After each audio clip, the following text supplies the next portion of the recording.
All right, let's clap it up. Shalom, D.C., where the Israelite School of Universal Practical Knowledge started up on 1 West 125th Street, Harlem, New York, under Commander General Yahanna. Since 1969, we've been teaching the truth of the Bible. And the truth is that the so-called blacks, Hispanics, and Native American Indians are the true Jews, that our oppressor is the devil that the Bible speaks of. We're not affiliated with any other groups, Israelite groups, or Christian organizations. We're going to start out tonight. Title of tonight's class is should tell you all that we're about to talk about. There's been a lot of stuff that's been popping up back to back to back on the same subject, the same issue.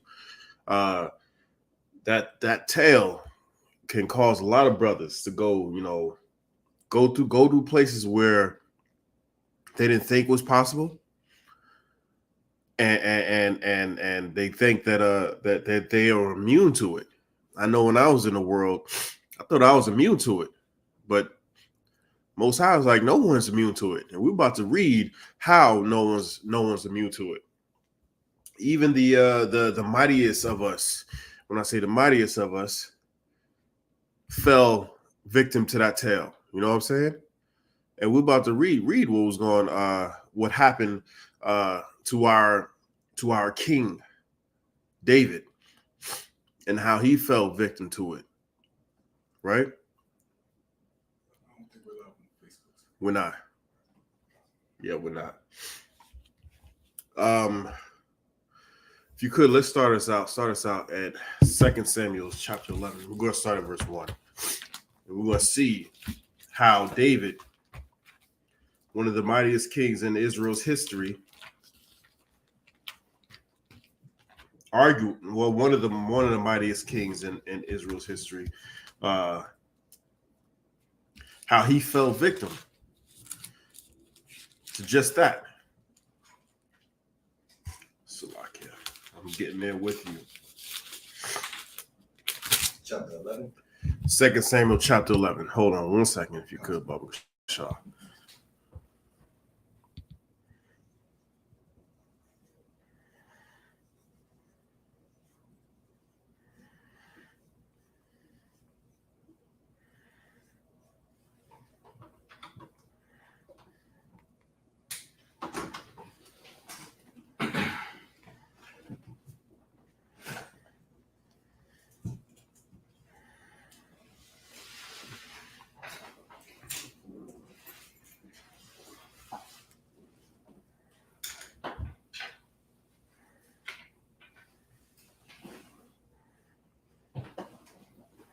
All right, go ahead and read it when you got it. Come. 2 Samuel chapter 11, verse 1. And it came to pass, after the year was expired, at the time when kings go forth to battle, that David sent Joab and his servants with him, and all Israel. And they destroyed the children of Ammon, and besieged Rabbah. But David tarried still at Jerusalem. All right, so right here, the very first verse of this chapter is saying that at this time, kings actually went out to war with the army. And not only did they go to war, they actually fought in these wars, right? This goes to show you, whenever you are opting not to actually go out and do the work, when I'm saying the work, this is the work of things that you're supposed to do. You know what I'm saying? This war was to better his kingdom. These people came up against Israel. He's fighting for Israel. He's fighting for his family, right? His nation. Don't no one's going to stand up and disrespect the Most High by going to war with us. So when it goes to show you, whenever you have things to do that you need to do and you decide not to do it, Satan comes in and he messes with you. He tells you to do this, or you find yourself in certain situations where you normally wouldn't find yourself in these type of situations if you wasn't if you was actually doing the work. If you was staying busy and doing the things that you're supposed to do, you wouldn't be in some of these positions. We wouldn't be in some of these positions. Because I fell victim to some of to things that I know I shouldn't have been doing if I had been doing what I was supposed to be doing. You know what I'm saying? So this right here tells you even the greatest of us, he was the greatest of us at that time, which was king. He was king over Israel. The Most High dealt with him. We can't fall slack to our duties and responsibilities. Because the second we do, the moment we do, Satan is right there to tempt us to do something that we know we had no business doing. You know what I'm saying? Let's keep reading. Come. Verse 2. And it came to pass in an evening tide that David arose from off his bed and walked upon the roof of the king's house. All right, so he it was at night, you know, it was a nice cool breeze in Israel, whatever.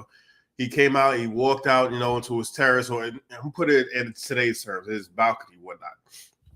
He could look out over the city because he had one of the higher residences in the city, so he could look out and he could see out into other people's, you know, places and whatnot. And this is what he seen when he looked out. Come. And from the roof, he saw a woman washing herself. So from the roof, he saw a woman washing. He was close enough. He was close enough to actually see this. He was close enough to actually see it. It's not like some of these like you see in these movies and whatnot. They have these binoculars looking out to different people's, you know, looking out to different people's windows and whatnot, trying to spy on and whatnot. No, he was close enough. Surround himself with his people. He's close enough to see this. Now, thing he should have done. Hold on. Thing he should have done was just avert his eyes, like, oh, well, that's not my woman. I shouldn't. If he knew she was married or not, this is not my woman. And I shouldn't be looking at this, right?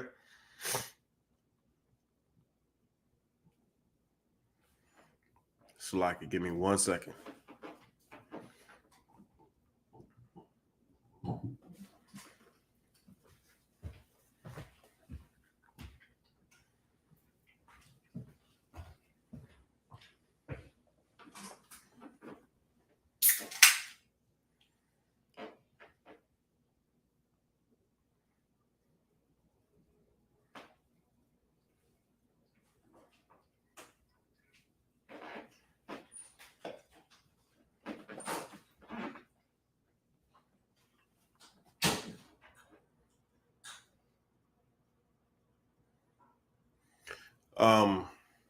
Salak, where was I? He should have averted his eyes. He should have averted his eyes.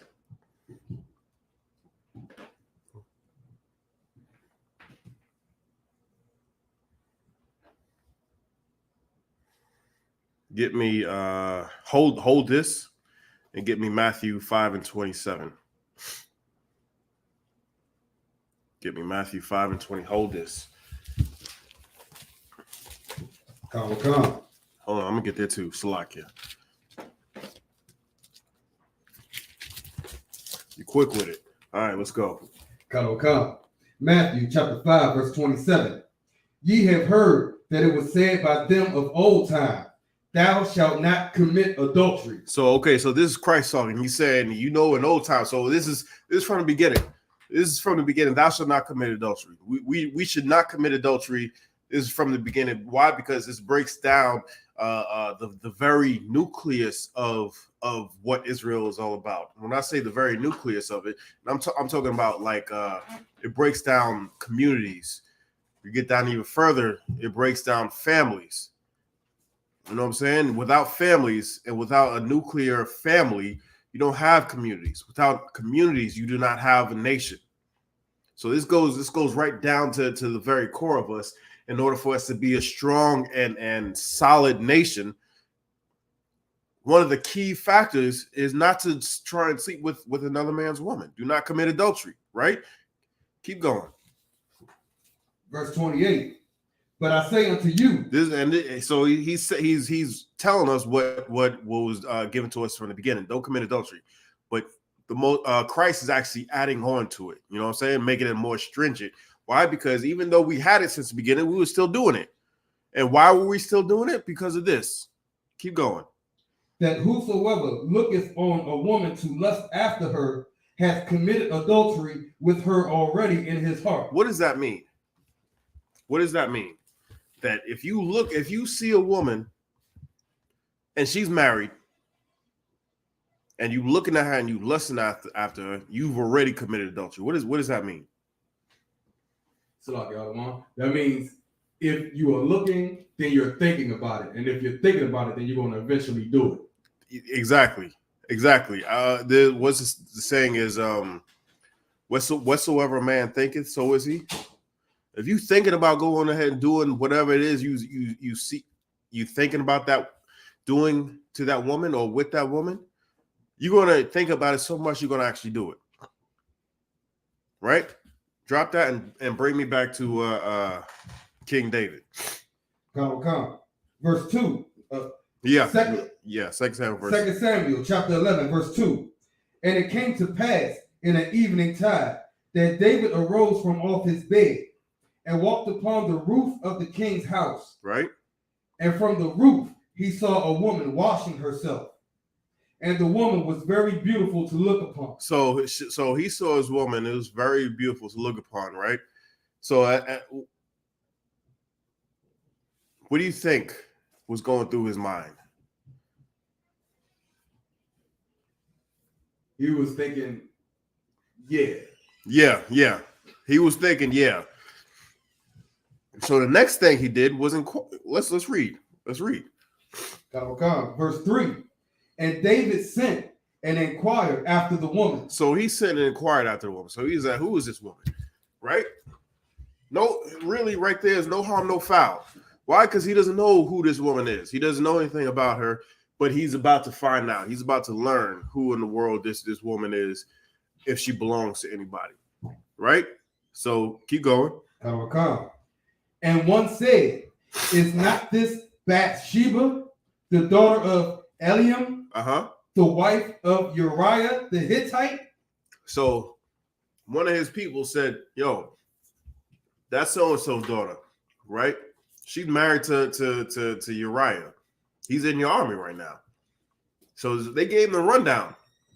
When you a powerful man like this, you have people who know things, right? If you don't know it, you're going to go to people who know these things, and they'll give their information to you readily and freely and is available. Right there, that should have been the end of this. That should have been the end of it. It should have been the end of it. Just like what Christ said, if you look at a woman who's married, Salakia, and you lust after her, you have already committed adultery in your heart. Why? Because if you're looking at her and you lusting after her, just like the brother said, you're gonna be thinking about it, and you're gonna actually think yourself into actually doing things. And this is exactly what David did. This is where the sin began. He's looking at her, he was lusting after her. It wasn't enough for us to know not to commit adultery.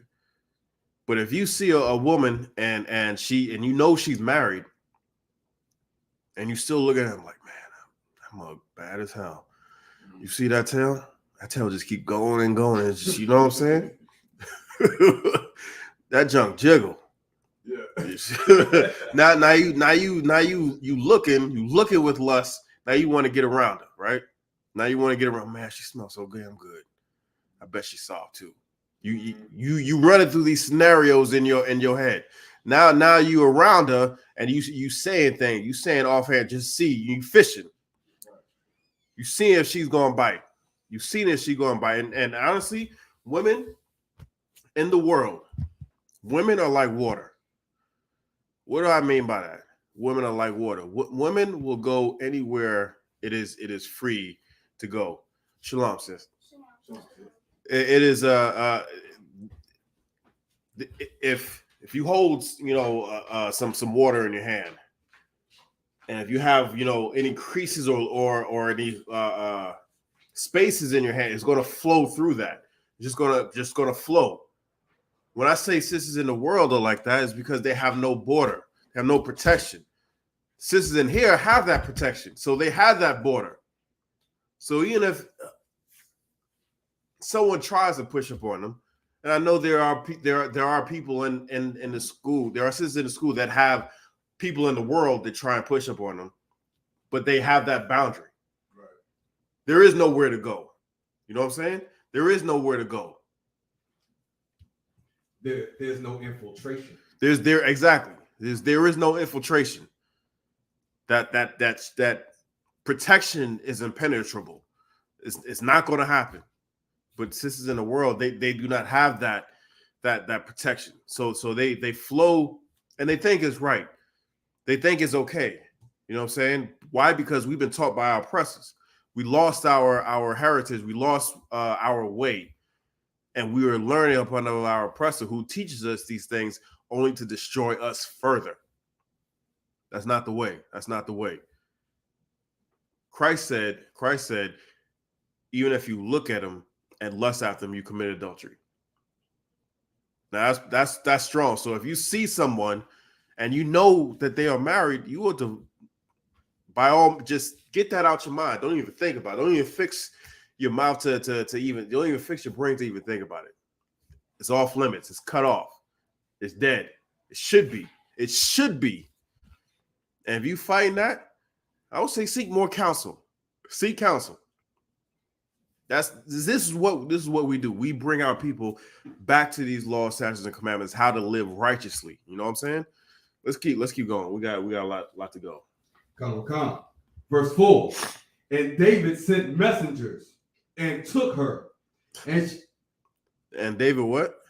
And David sent messengers. So he, after he found out that she was taken, that she was off limits, he decided to break the rules and do what he wanted to do. You know what I'm saying? And this is he wanted to fulfill his lust, which makes it even worse is because he's king. He can have anything. I'm not gonna say anything, but he can have anything he wants. You know what I'm saying?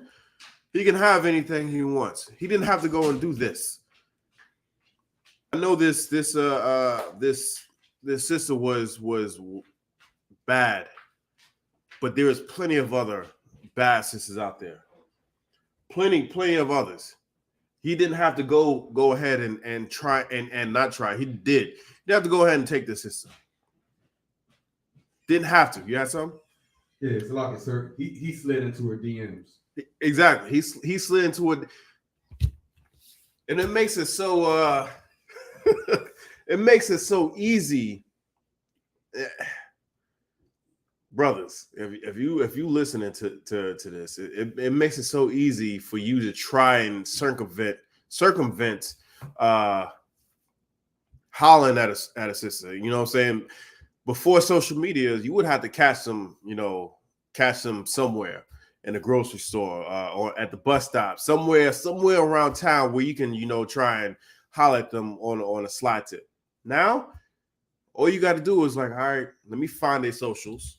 Go to the, what's your phone, find their socials. This is the one. Now I'm gonna slide in, shalom or what's up. You know what I'm saying? I can teach you these scriptures, you know what I'm saying? Right. and the thing about it is, whoever does this goes behind, another man. It is so GHEY because 9.5 times out of 10, probably 10 times out of 10, you bad mouthing that man just so you can get that woman. Right. Like, you serious? You dead ass? Like, come on, no. I'm gonna stop right there. So these dudes is all up in the DMs,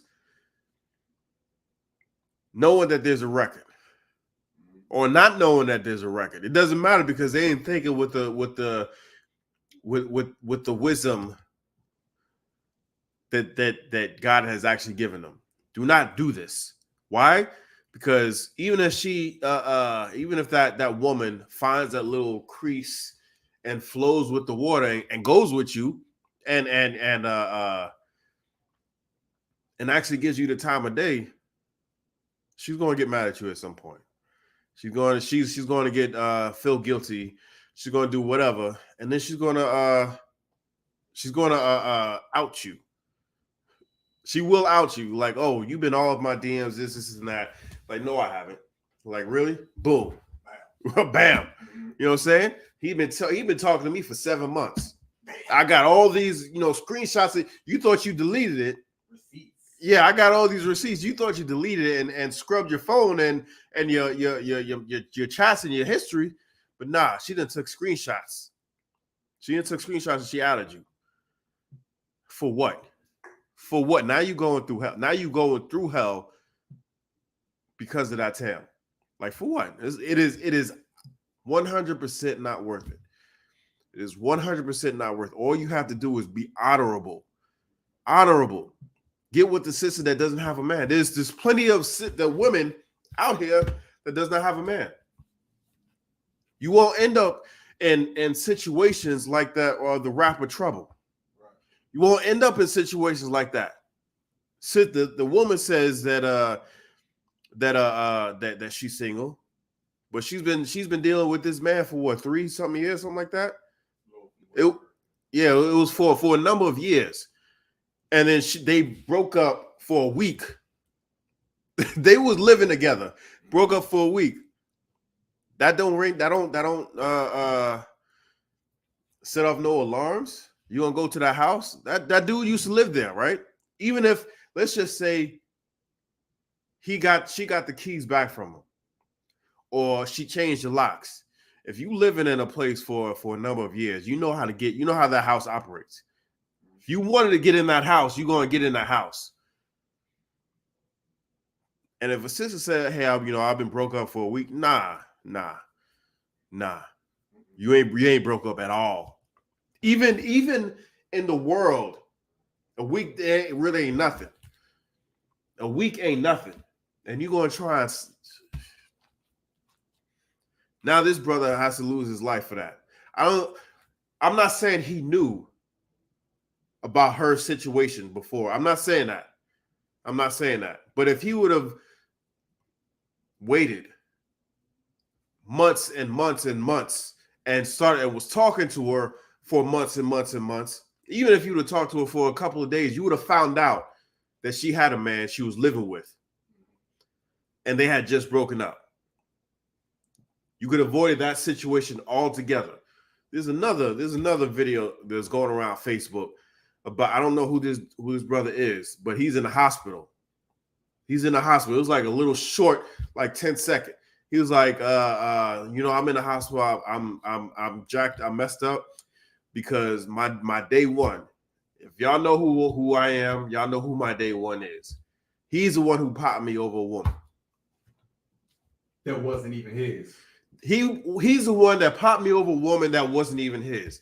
And here's a shocker. It wasn't that dude's either.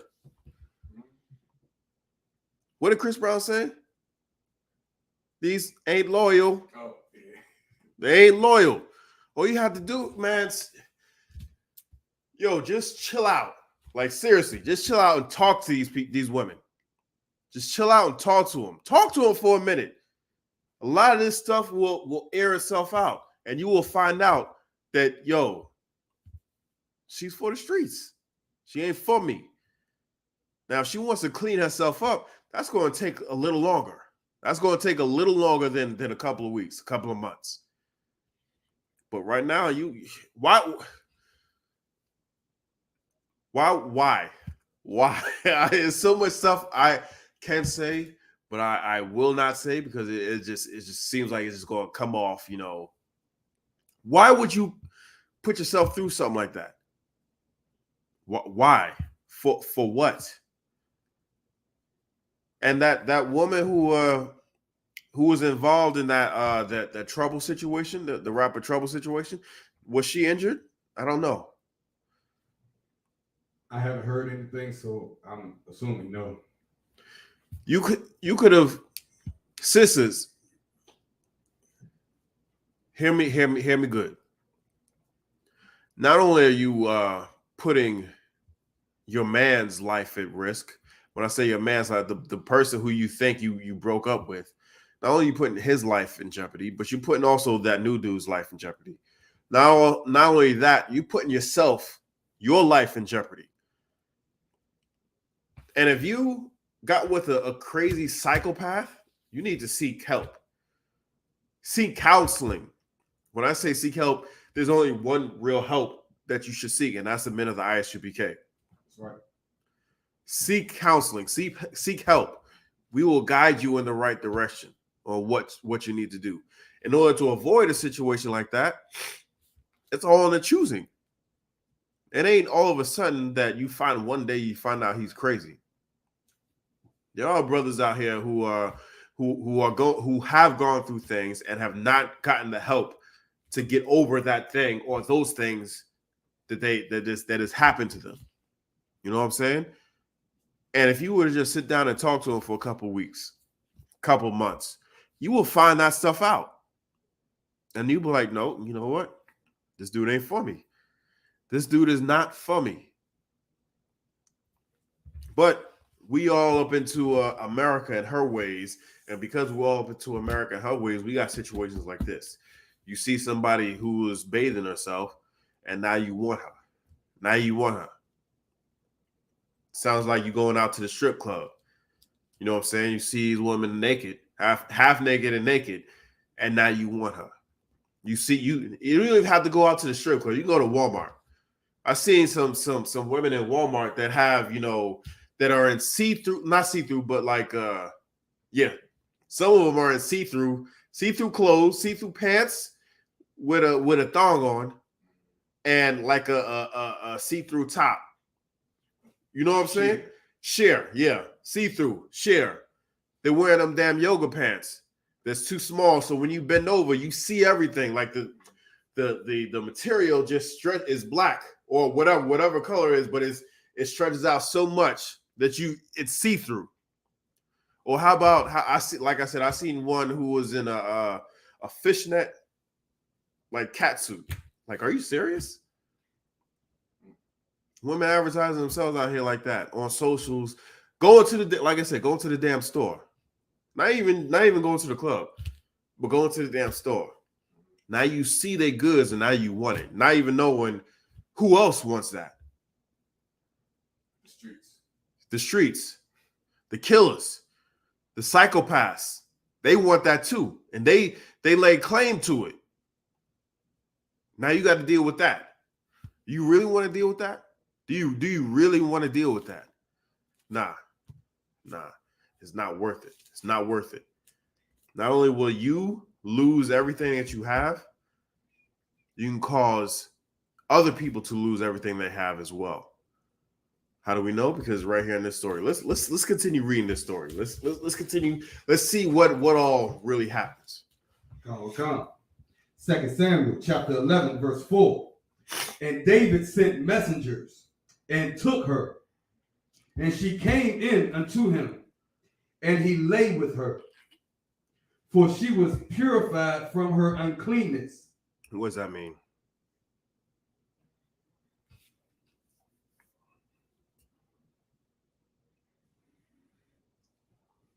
Well, first he laid with her. That's one thing. And then he says she was purified from her uncleanness. Was basically means she was on her cycle, her monthly.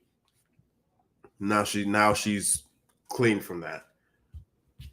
What also does that tell you? Just that, that little bit. That she wasn't pregnant. Exactly. That's where I was getting at. That's where I was getting at. That she wasn't pregnant. She wasn't with child. So let's continue reading. Come. And she returned unto her house. So he lay with her. This was after she had she was on her monthly and she went back home. She's going. What is the very next verse say? Verse 5. And the woman conceived. and the woman conceived. You know how many? I was at Esau's military. You know how many stories, how many different stories of the same thing go around. People, men go to war, go away, go to some training for a number of months, a number of weeks, a number of months, and come home and find his woman pregnant by less than the number of months that he was away. You know what I'm saying? This dude was away for 3 months. Let's give it more time. This dude was away for 6 months, and she's 3 months pregnant. What? Are you serious? You know how many people got brought up on charges after events like that? You know how many people got shot in the face after events like that? You know how many people had to pack up and leave in the middle of the night? How many people were arrested because of events like that? Nah. This, like I said, this is how you break down a nation, by ripping the cells apart, by ripping families apart. This is how you do it. You break up families. You break when you have broken families, you have broken communities. We have broken communities, you have broken nations. This is how the oppressor is keeping us from being a nation, being one. Why? Because they tell us that this is how we're supposed to operate. They tell our musicians, our artists, that if you do not put these type of lyrics into your music, you ain't gonna get no spin. You ain't gonna get no signing bonus. You ain't gonna get nothing. And what do? Because we think we're in hell, even though we are. We think we're in hell, and the only way to get out of hell is to do that. Trouble is, when we actually do that, we're still in the same hell. We're still in the same hell. Now we done led our people astray. I heard an interview where people were saying how Future is always talking about, smoking and drinking and all this stuff and being high and all that stuff. And it was like, he don't even drink. He don't even smoke. He don't be getting high like that. But a lot of his music, that's what it is. Beyonce, single lady. She got Jay-Z. And she had a tranny up in the video.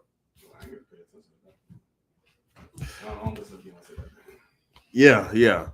So yeah. We need to shut ourselves from this beast.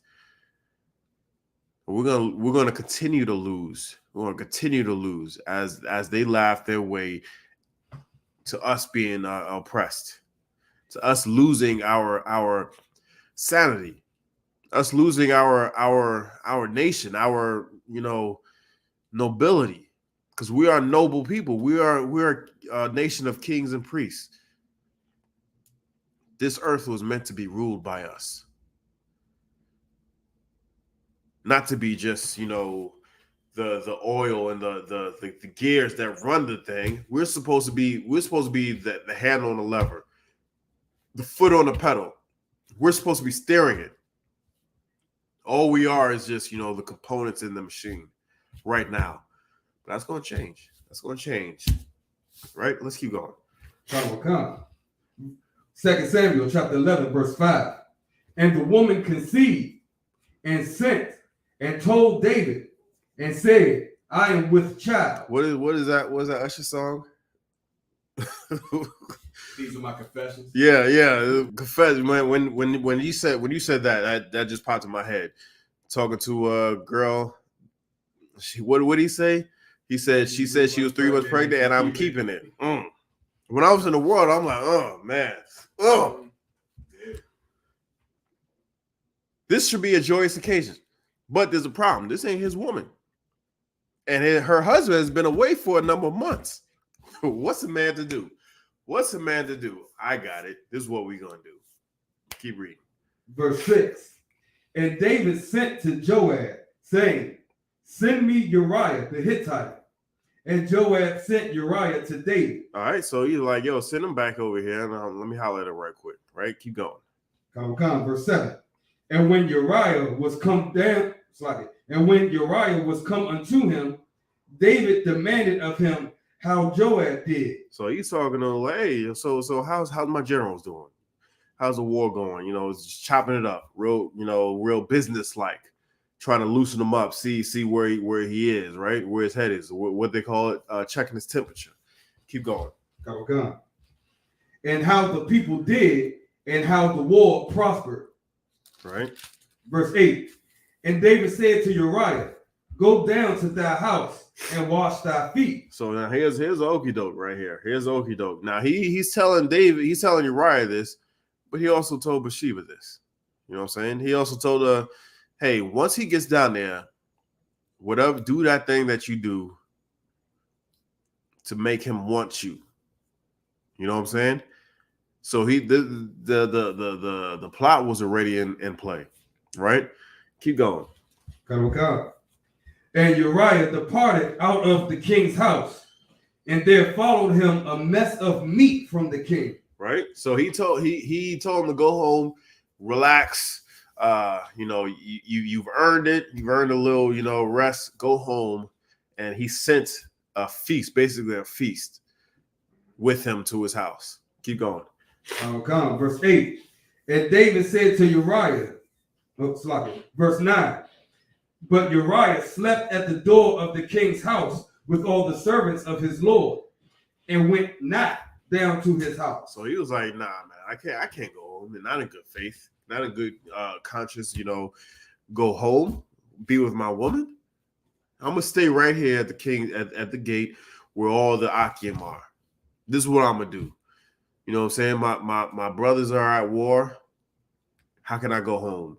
For what? Like I didn't. It's not like I got injured in battle and I have to rest. I can't fight no more until I heal up. So I might as well go home and heal up, right? It's not like that. I just got called one day to go home. Now I'm talking with the king, and he's sending me home to be my woman and send some a whole mess of food. Can't do this. Let me just chill out with my Akim right here, right? Keep going. Come. Verse 10. And when they had told David, saying Uriah went not down unto his house, David said unto Uriah, camest thou not from thy journey? Why then didst thou not go down into thine house? Why you ain't go home? Any sane man would jump at this position to go home and chill with his woman. Keep going. Come. Verse 11. And Uriah said unto David, the ark and Israel and Judah abide in tents, and my lord Joab and the servants of my lord are encamped in the open fields. Shall I then go into mine house to eat and to drink and to lie with my wife? As thou livest, and as thy soul liveth, I will not do this thing. Come up here 1 second.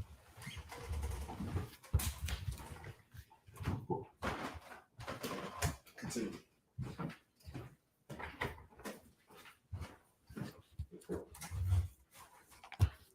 Shalom, Israel. All right, we're just going to continue reading the story, and Officer Bakwasha will come back and break it down. Verse 11.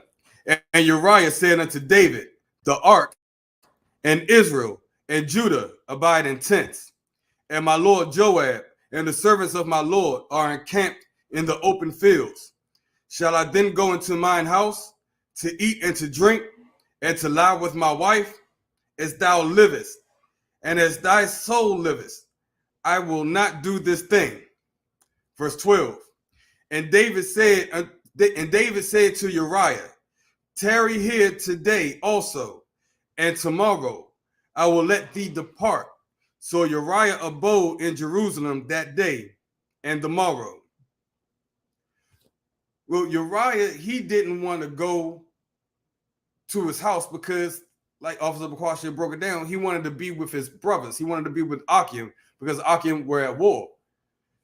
And he kind of trying to figure out, why would the king want to send me down to my house in the first place? Give me all this food and, take me off the battlefield when I'm not injured. Like it didn't make any sense. So Uriah didn't do it.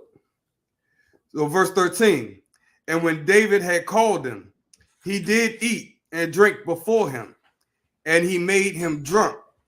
And at the even he went out to lie on his bed with the servants of his Lord, but went not down to his house. And pass the class back over to Officer Bakwasha.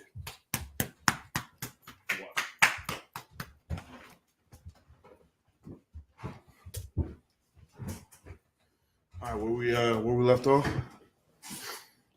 We could start again at verse 11. That's where you depart. All right, so yeah, start 11. Verse 11. And Uriah said unto David, the ark and Israel and Judah abide in tents, and my lord Joab and the servants of my lord are encamped in the open fields. Shall I then go into mine house to eat and to drink and to lie with my wife? As thou livest, and as thy soul liveth, I will not do this thing. Verse 12. All right, so he said, as he liveth, as thy soul liveth, he ain't gonna go home and lay with his wife. See if we up on Facebook, if you could, Baba Shah. I don't see it.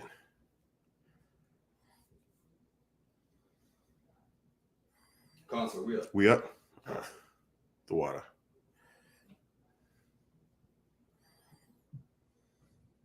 The water.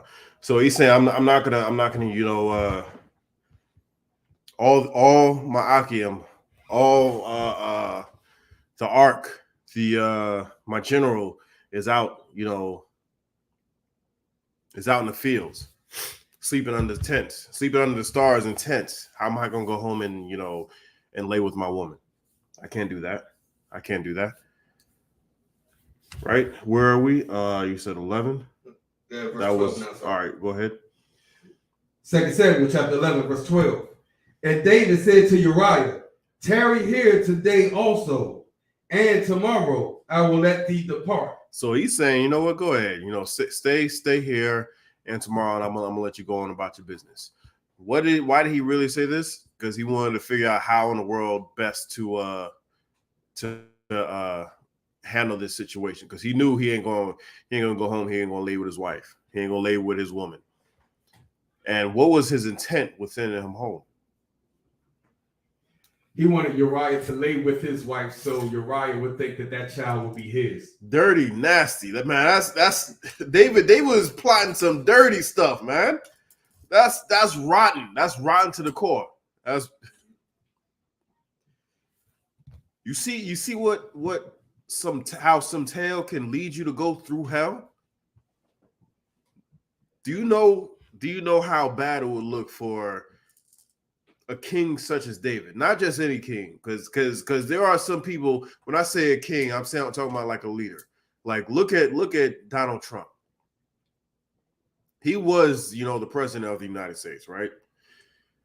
He said and did things so wrong, so blatantly off, that even if he did something, if a scandal came out and he did something that was wrong and off, we really wouldn't care. I mean, like, oh man, he shouldn't do that because, you know, he's a president, blah, blah, blah, is unbecoming or whatnot. But really, he's Donald Trump. You know what I'm saying? You kind of expect some things from certain people. But when you got a person who's a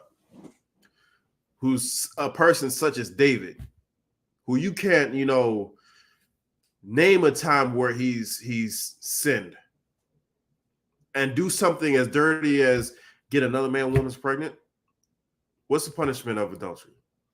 Death. You're going to get stoned. So according to the law, and no one's above the law, not David, not Moses, not Samuel, not Christ. No one is above the law. Everybody must be held to the letter of the law. How do we know this? Not even Christ. How do we know this? Because the time when the Pharisees and the Sadducees came to Christ and said, "Hey, what do we do with this woman we caught her in adultery?" What was the purpose of them doing that? They was asking Christ to see if he would slip up in either following the law or not following the law. How so? Because if he said, because if he was following the law and she was caught in adultery, she would have to have 2 or more witnesses.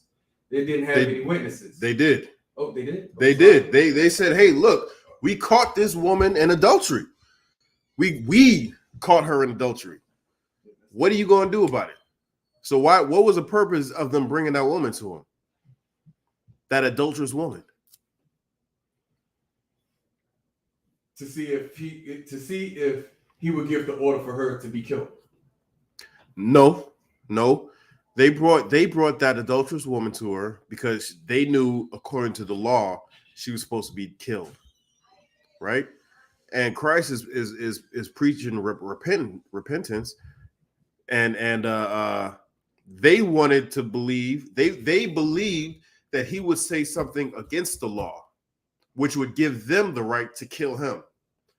If he was saying something against the law, then he wasn't for the law, right? So that would give them, in turn, give them the right to kill him. That shows you how even Christ was not above the law. He couldn't say or do anything that he couldn't say or do anything.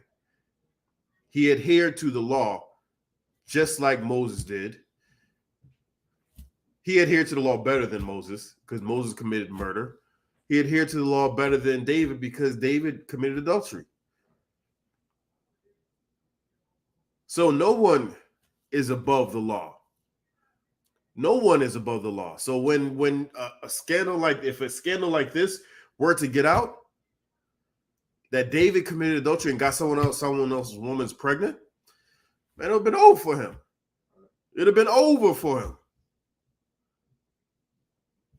No one would have been safe from that. So he had to think, like, hold on, all right, well, you know what? Stay here for a couple of days. I'm gonna figure something out.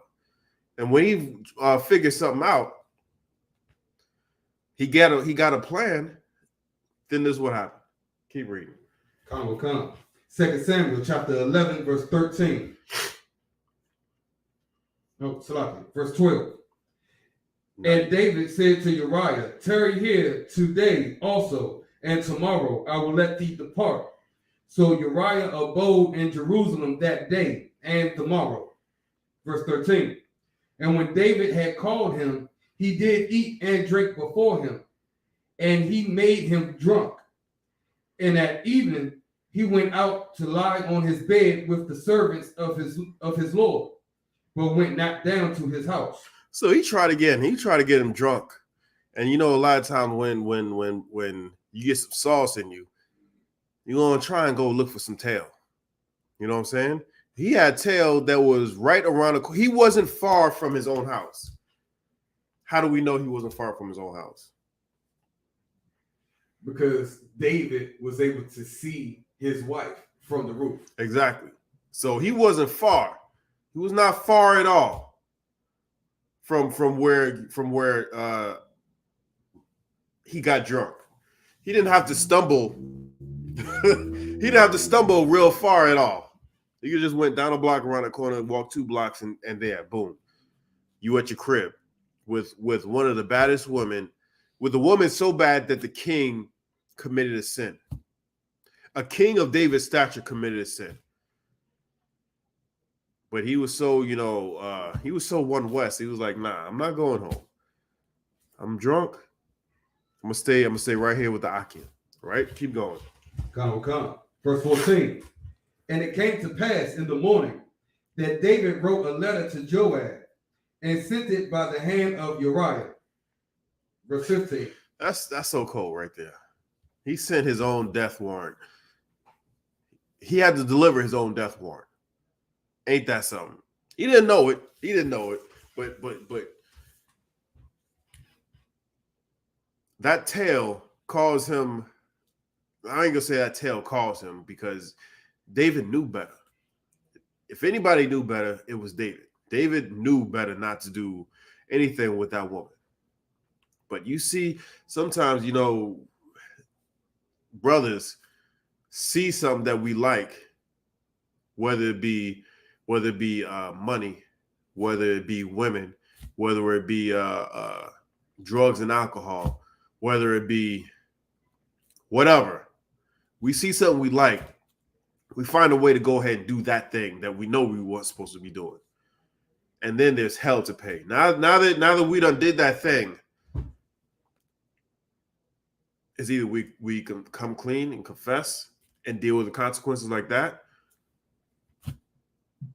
or we gotta find a way to cover it up, which nothing gets covered up really. Most High has a way of uncovering every dark deed that we done did, and He's trying to cover it up so bad that He had the way He tried to cover it up was to get him liquored up so he can go sleep with his woman. He didn't do it. Now he has to kill him. That's the only way. That's the only way. He has to kill him and take his wife as a bride to cover up the pregnancy. So this is what he did. That's the only option he had. Why? Because Uriah was so one west.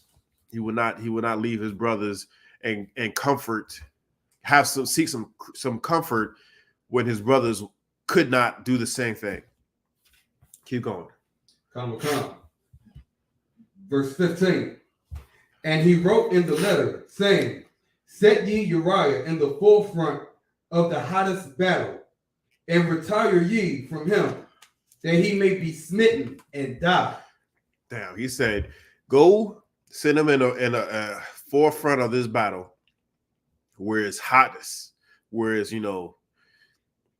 people could get laid out, right? Set him up there and then just leave him. Just leave him. That's cold-blooded. Not only was he thought of that, but he sent the letter to Uriah. He sent the letter to Joab from Uriah. So Uriah had to deliver his death message. That's cold, man. That's cold. You got something? Yeah, sir. I was just thinking about Uriah's mental while he was going through this entire situation. Like, okay, David pulled him from the battlefield. Like, go ahead and see your wife. You're like, nah. Then he's like, you got a feast with you. He still didn't take it. He got him drunk. He stayed right there with his brothers. He basically disobeyed an order. But then when it came down to that letter, he didn't disobey that order. He could have opened that letter up and saw what was in it, but he still was loyal to David. Nah, you can't open that letter up. You can't open that letter because the way letters was back in the day. Let's just, is a scroll, right? You see the scroll right here, it's rolled up, right? Rolled up, and they poured what hot wax on. Then they had the seal, the king's seal, and it was stamped in. You can't just open that up and break the seal. You don't have the stamp. You don't have the king's seal to reseal it. You couldn't open it up. You couldn't open it up. It wasn't an order for him to go see his woman. It was like, hey man, take a load off. Why don't you go ahead and see your woman? That's not an order. An order was for him to come back from the field. An order was to deliver this to Joab. Those were the orders. Him going to see his woman was more of a suggestion. So he didn't disobey an order to go and see his woman. He got him drunk, and it wasn't for him. He got him drunk because normally when you get drunk, especially Black and Hispanic men in Israel, you're gonna go and look for some tail, right? So David figured, well, let me just get him drunk and just have nature work its course. If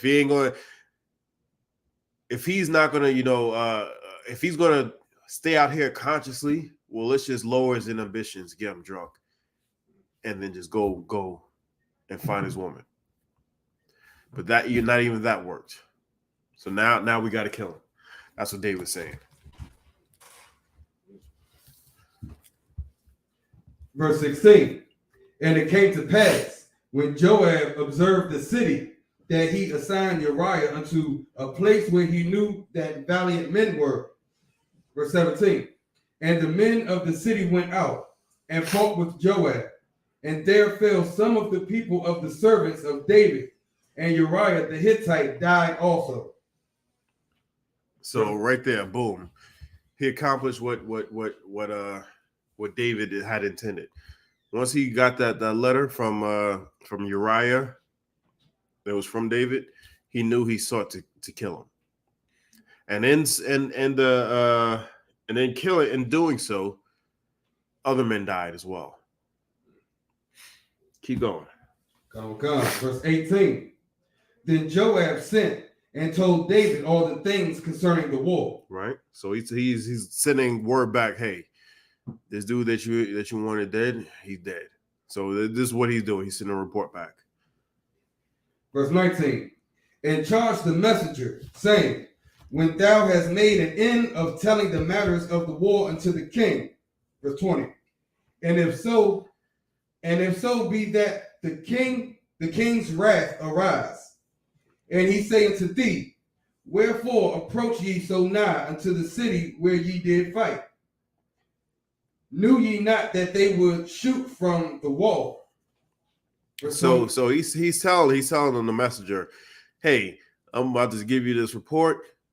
We have some casualties.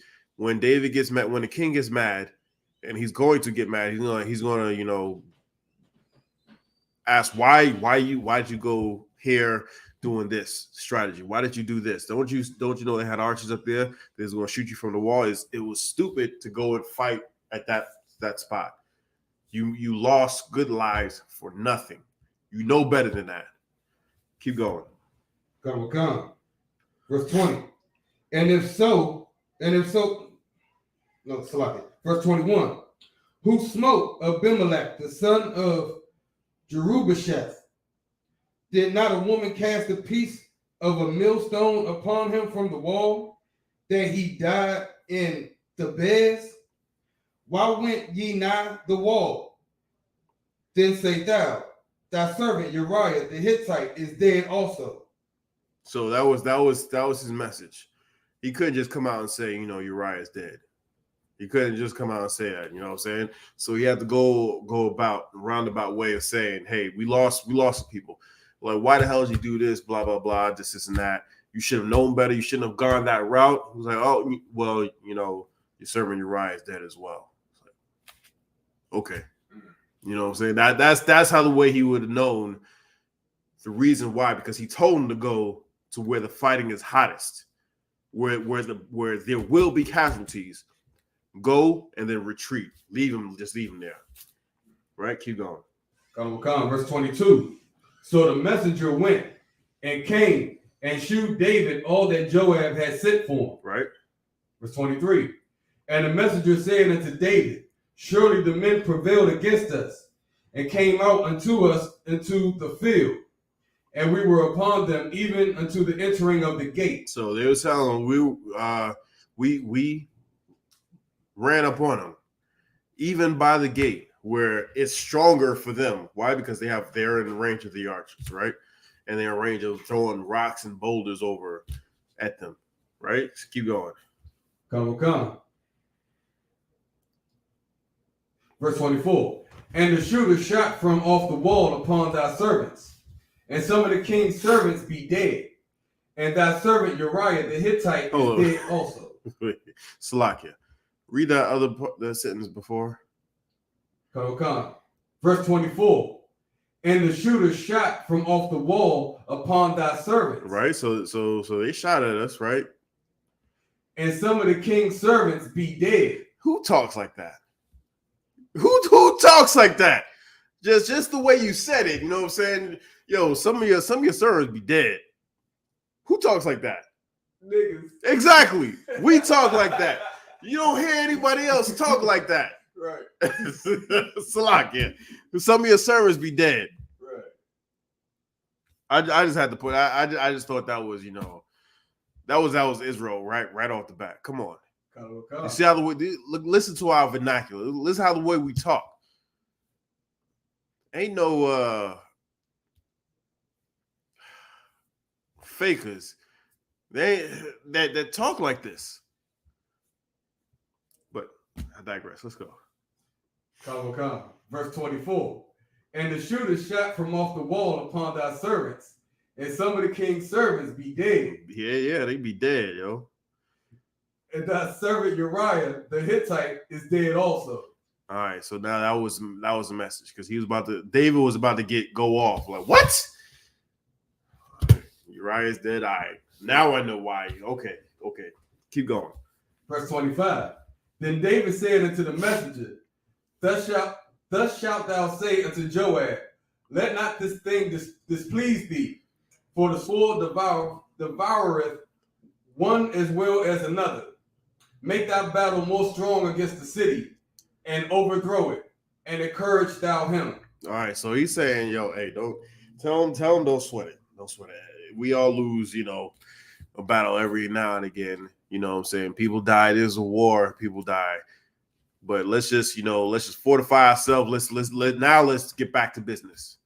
You know what I'm saying? I'm not going to tolerate no failure anymore.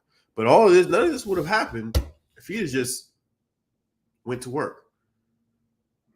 None of this would have happened if he just went to work. Now, he committed a sin, got another man's woman pregnant, took another man's woman, then had him murdered. He had Uriah. He had Joab commit a murder. He had his men who was actually carrying out, had them commit a murder. You see how all of this downfall, you know what I'm saying? Like, it is very important to choose the right person who is leading you. You know what I'm saying? Why? Because the reason why I say is because David's the one that sinned. And all these people had to suffer abundantly. They were just following orders. But how they? I'm not gonna say all this, but what protocol is it to get into a fight, get into a battle, and then just leave one man? You know what I'm saying? That was an order from the king himself. Why did he have to do this? If he was the king, which he was, if he wanted someone dead, he was like, yo, off with his head. Off with his head. He did something, one thing or another, and boom. But nah, he did something roundabout, and involved other people to cover up his sin. Because of that, he could have lost the kingdom. He could have lost the kingdom. Remember, that brother, man, I forget who stole the Babylonian garment and the wedge of gold. His whole family got killed, and that was because he stole something. He stole something. It's not really him stealing something, because that's basically spoils of war. You can take what you conquer, right? But that was the point. He disobeyed God. The Most High said to not to take anything, burn everything. And he took the garment and he took the gold. And because of that, it was something like we started losing the war. We started losing the battle when we wasn't losing at all. Because of that, we started losing the battle. People were killed. Once we found out it was him, he was killed. His family was killed. His property was burned, and down to his livestock were burned. Were all burned up. Was it Mike or something like that? Akan. Read about that dude. Read about that dude. And he disobeyed the Most High. So did now what's his name? David just disobeyed the Most High, and he had someone killed because of it. You got something? Yeah, you can read about Achan in Joshua chapter 7. Yep. That's where you can read about Achan and his follies, because he disobeyed the Most High. Saul disobeyed the Most High, and he lost the kingdom. He was told to what was the thing that he was told to do? The event that he lost the kingdom. He was told to destroy everything, but he did not destroy everything. He kept a lot of the goods for himself. Not only the goods, who else? Oh, he did not kill a king. He did not kill the king. He brought the king back. Nah, he was about to bring the king back. Samuel came out there and he killed the king. He was like, and that goes to show you what a real man of the Lord is. He ain't no slick, sly, sly talking pimp of a pastor who just, just talking. This dude took Saul's sword and hacked this king to death. Hacked him to the death. You know who these people were that he was supposed to kill? He was supposed to lay waste to? It's the same people who pretend to be us. Same people who pretend to be us. Amalek, yeah. All we had to do was obey what the Most High told us to do. Now, David is not going to lose the kingdom. Spoiler alert. He wasn't going to lose the kingdom over this, but he's going to lose something very dear. Let's keep reading. Come. 2 Samuel chapter 11, verse 26. And when the wife of Uriah heard that Uriah, her husband, was dead, she mourned for her husband. Why are you crying? He was dead. It was either going to be you or it was going to be him. The second she laid with David. You know how much power you have, women? How much power you have? Make the right choice. Make the right decisions. Get in class. Learn. You know what I'm saying? Have that border put around you. There's a border put around you for a reason. David could have been killed. The Lord, Uriah could have found out, and the Lord could have been with Uriah on that day. If they would have, the Israel would have lost the king because of this. Now it could have been stopped at any level. One of his servants could have been like, "Yeah, that's the wife of Uriah," and then David could have said, "Fetch her." He was like, "Slack you, sir. The law says we can't do that. I know you like your women, but slack you. I can't allow you to do that, sir." And then he would have been like, "Damn, one of my servants had to check me." It could have stopped right there. And this goes to show you, don't be afraid of the man above you enough to where you cannot, and you see them kind of going off. Don't be afraid to say, "Salakia, sir, if I could." That's not one West. That thing that you're thinking about doing, or that thing that presents an opportunity, Salakia, if I could. You ain't gotta say, "Nah, nigga, you wrong." That's not the way either. Right. That's not the way either. Proper way is treat them and treat them as your father. That's scripture. Salakia, sir, if I could. That thing that you're thinking about doing is not one West. It's not what Commander General Yahanna has taught us to be in here. Right. You be like, "You're right, brother. I could have went totally off. The water for being there." Right? But let's keep reading. Come. 2 Samuel chapter 11, verse 27. And when the morning was past, David sent and fetched her to his house, and she became his wife, and bare him a son. But the thing that David had done displeased the Lord. So, but the thing that David did displeased the Most High.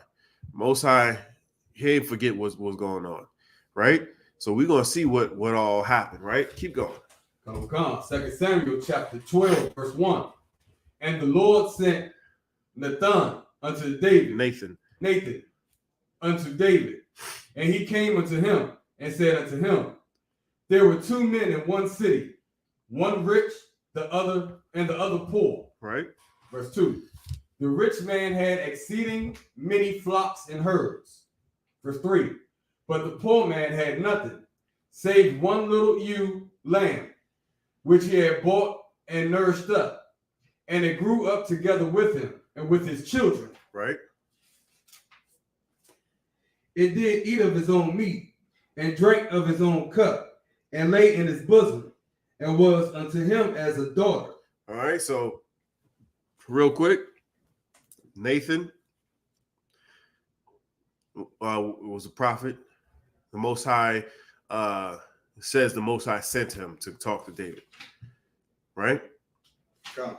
So he's telling him this story about a rich man and a poor man. This rich man had it all. He had everything. He's telling him a story in which, you know, a lot of times we don't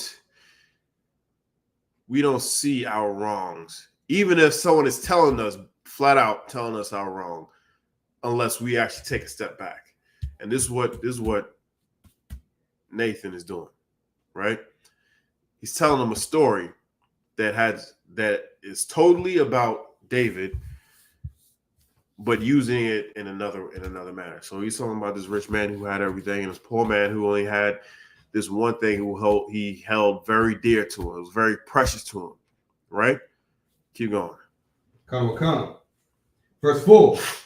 And there came a traveler unto the rich man, and he sped to take of his own flock and of his own herd, to dress for the wayfaring man that was come unto him. Right. So this traveler was coming unto the rich man, and this is just as our custom. We're going to feed him. It's going to be supposed to be like a feast, right? So he had many sheep, a huge flock. So he could have went out and just got one, right? Keep going. Come. But took the poor man's lamb and dressed it for the man that was come to him. So he took the poor man's lamb, the one who only had one, and he loved that one so much that it was like a daughter unto him, right? Keep going. Come. Verse 5. And David's anger was greatly kindled against the man. Now King David is pissed off. He is highly upset and angry. Like, yo, why he do this wicked thing to this dude? He had all this that he could have chose from, and he went to the one person who only had one, and he took that from him. David was pissed. He was wroth. He was angry. Keep going. Come. And David's anger was greatly kindled against the man, and he said to Nathan, as the Lord liveth, the man that hath done this thing shall surely die. So he said, yo, that's now you have to understand how the way we talk back then. If someone says, as the Lord liveth, and we as Israel know, especially in this time, we know the Most High as a living God, our living God, right? Our living power. We say, as the Lord liveth, it's kind of something like sort of along the lines of, as we would say now, on my mama. Yo, if you do something on my mama, man, you're going to see me. On my mama, this, and that. If we said that means I am very serious about this next thing that I'm about to say. As the Lord liveth, X, Y, and Z. On my mama, if you come through this block again, I'm airing this out. And people just say, on God. On God. It's my word. Right? Keep going. Come. Verse 6. and he shall restore the land fourfold, because he did this thing, and because he had no pity. So he said, not only am I going, I'm going to kill him, but he's going to pay it back 4 times, and then I'm gonna kill him because he had what? He had no pity on this man. Keep going. Come, verse 7. And Nathan said to David, "Thou art the man." He said, well, "Hold up, Slick. That's you. Yeah, that's you. You that man. You that unkind man who did this thing, this wicked thing to this poor man." That's all he had to say. That's all he had to say. And then he thought a second, and then the light went on. Like, oh, I did do that. God damn! Why you cut me so deep in front of all these people? Why you cut me so deep? Why is and when you get held accountable, there is nothing you can be the slickest shyster in all of the world. You could be the connest of con men. You could be the finesser of all the finessers. It doesn't matter. Doesn't matter. Once you get called on your BS and you dead to rights, there's nothing you could say. There's nothing you can do to get up out of it, right? Keep going. Come. Thus saith the Lord God of Israel. Now this is what the Most High says. Now that you figured out what you done did, this is what the Most High says. Thus saith the Lord God of Israel, I anointed thee king over Israel, and I delivered thee out of the hand of Saul. So I done gave you the nation, the nation that's intended to rule this earth. And I delivered you out of the hands of Saul. The person who was in charge before you wanted you dead. Could have had you dead many times over. You was on a run for years. David was on a run for years, sleeping in caves, sleeping in the woods. You know what I'm saying? And had to get up and run at the first sign of trouble for years. And this how you repay me? This is what you do to me? Keep going. Come. Verse 8. And I gave thee thy master's house and thy master's wives unto thy bosom, and gave thee the house of Israel and of Judah. And if that had been too little, I would moreover have given you unto thee such and such things. So this is another cut to Christians who say you can only have one woman. Because this is the Most High speaking. He said if that be too little, because he said he gave you wives and a bunch of other stuff. And then if you read down, it said if that been too little, I would have given you more. So all you Christians out here who and I understand why. I understand why they push this, because it's run by women. It's really run by women and homosexual men. This is what the Most High says. If you ain't got, if you don't want that, if you don't like that, I don't care if you don't want it. If you don't like that, there's bigger issues than not liking what the Most High God has to say, or not submitting to what the Most High has to say. This is not our decree. It's what the Most High says. Keep going. Come. Verse 9. Wherefore hast thou despised the commandment of the Lord to do evil in his sight? Thou hast killed Uriah the Hittite with the sword. Start from the top again. Come. Verse 9. Wherefore hast thou despised the commandment of the Lord to do evil in his sight? Thou hast killed Uriah the Hittite with the sword, and hast taken his wife to be thy wife, and hast slain him with the sword of the children of Ammon. So you committed murder and you committed adultery. You despise me so much that you do. That's like if anybody has any kids, you can understand this. You can understand this.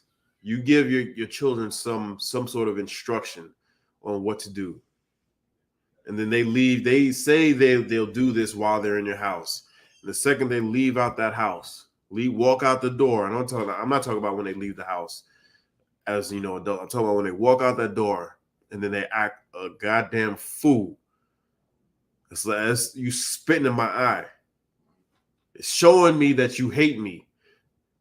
I'm telling you what to do and how to do it in order to bring me honor, and you're doing the exact opposite.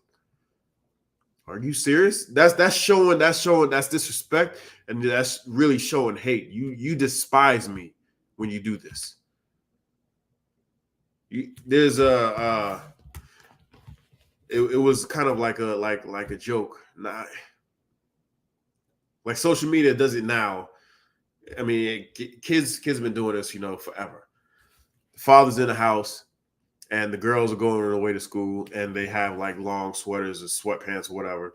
And then as soon as they get out, they have a change of clothes and they hike the skirts up, or they have change the shirts to where they have the cleavage all hung out like this. Like, come on, what the front butt? They're showing all the front butt that the Most High blessed them with. That it was only supposed to be for their husband. That they're showing that they hate their father when they do this. And this is exactly what David did. He's showing that he hates the Most High by doing this. He knew he wasn't supposed to be doing this. Like I said in the beginning, none of this would have happened if he would have actually did his job. Just go to war. Lord was with him. The Most High was with him. What was this, the song that people were singing? Saul kills his thousands and David kills his tens of thousands. Come on. The Most High was with him. Just go to work. Once the war is over, you can rest. But we're at war. You need to go and do your job. None of this would have happened if that would have, or if we would have been accountable for our brothers, and it would have went further after he inquired about her. That wouldn't have happened. But don't be afraid to say, Salakia, sir. This is not the way. This is not One West. This is not how the way we're supposed to handle our affairs. Keep going. Come. Verse 10. 2 Samuel chapter 12, verse 10. Now therefore the sword shall never depart from thine house. Now therefore what? Now therefore the sword shall never depart from thine house. Keep going. Because thou hast despised me. And hast taken the wife of Uriah the Hittite to be thy wife. Right, keep going. Verse 11. Thus saith the Lord, behold, I will raise up evil against thee out of thine own house. Keep going. And I will take thy wives before thine eyes. And give them unto thy neighbor. Wow. Because he took someone else's wife, his wife will be taken away, right? Keep going. Come. And he shall lie with thy wives in the sight of this son. In the sight of this son. Do you know how bad that is? You know how bad that is? You have your woman and you think, and you're the king. Not only that, you're the king. You have absolute power. Someone else is gonna come in and take your woman and lay with your woman in front of everybody, and there's nothing that you can do about it. That's unthinkable, right? You would think that will never happen, right? Keep going. Come. Verse 12. For thou didst it secretly. Because you did this thing in secret. But I will do this thing before all Israel and before the sun. So this is going to happen in front of everybody. For time's sake, we're going to end it right there. For time's sake, we're going to end it right there. But just know, the sword did not depart from his house. His son raped his daughter. His other son killed him for it. That same son who killed that other son who raped his daughter tried to kill him and take his power. That son slept with his wives in the courtyard, had everybody gathered up, and he slept with his wives to make it known that he's the king. Not only that, that baby that Bathsheba had was put to death. All of that came true. All of that came true. His best friend tried to kill him, Joab. All the stuff that they went through, and then he wound up on his deathbed, gave the order for his son, who was going to succeed him, take over. He gave the order to have him killed. So he had to kill his best friend. Why? Because his best friend killed his son.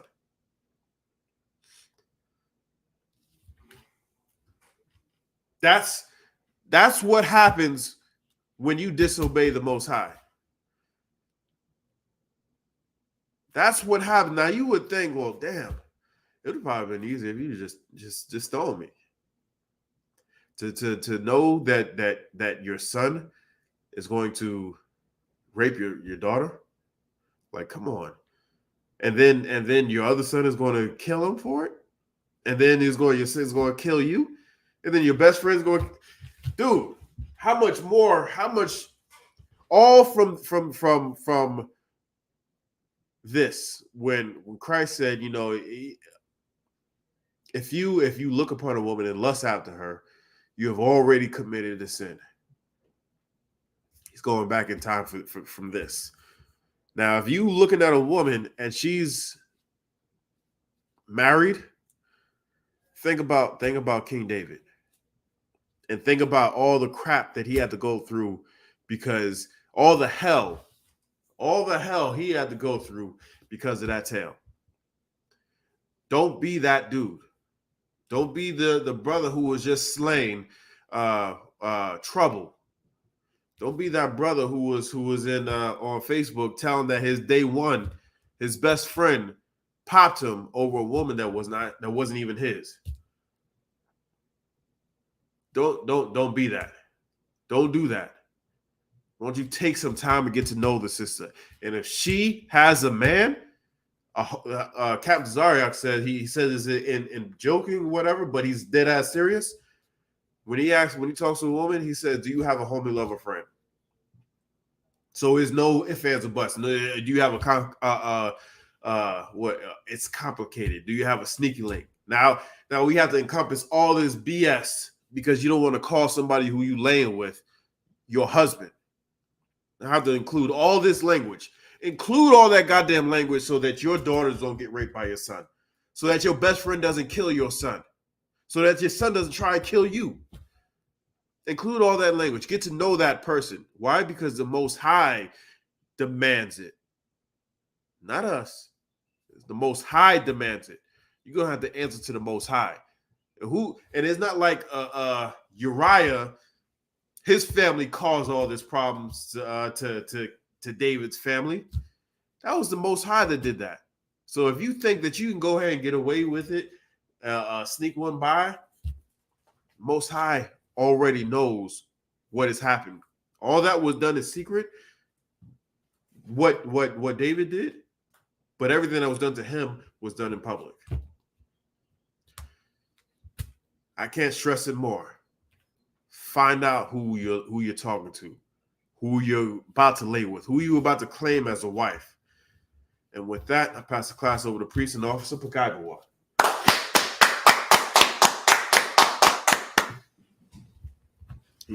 Come up here. Sean.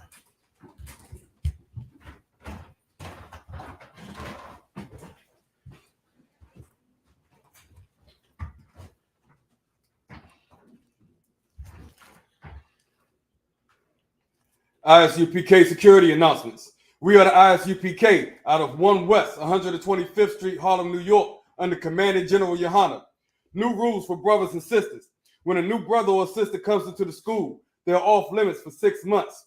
They are to be saluted only. They are here to share themselves of the world. After 6 months, if a brother or a sister has an interest in a particular person, he or she must get permission from the head to speak to a brother or sister. There is another 6 months in which the brother or sister will court each other. After the 6-month period, the brother or sister will get permission from the head to marry. Tithes, which is a commandment. You can find this in Numbers chapter 18, verse 21, and Malachi chapter 3, verses 8 through 10. It means 10th in Hebrew and is pronounced ma'ashara. 10% of every penny of any increase the Lord gives you, you give to the treasury department or teacher. Priest fund, free will offering for priests, not mandatory. Whatsoever amount you would like to give, the upcoming holy convocation. Should be on the back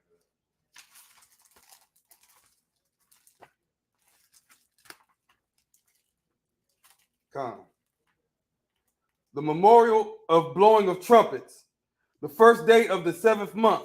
That's Monday, the 6th of September. No, it's September 25th. September 25th. Oh, yeah, this is old. Sunday, yeah. No, keep going. Sunday, September 25th. September the 25th, 2022. You can find this in the book of Leviticus, chapter 23, verses 24 through 25. Remind Akim and Akwathian to check on social media, such as ISUPK.com, Facebook, Twitter, YouTube, and so on for I.S.U.P.K events and materials. If a brother wants to be a trooper in the school, he used to start wearing all black, which includes black boots, black shirts, black pants, black headband, or scarf. And with that, I say Imadium, which means to stand. Men of Israel will give one courtesy salute to the teacher. Men of Israel, Amadim Shabbat, Amadim, Barak, Yahaba Shem Yahweh Shabrakatah, Yahba Shem Yahweh Shabrakatah. Yah Yamata, class dismissed.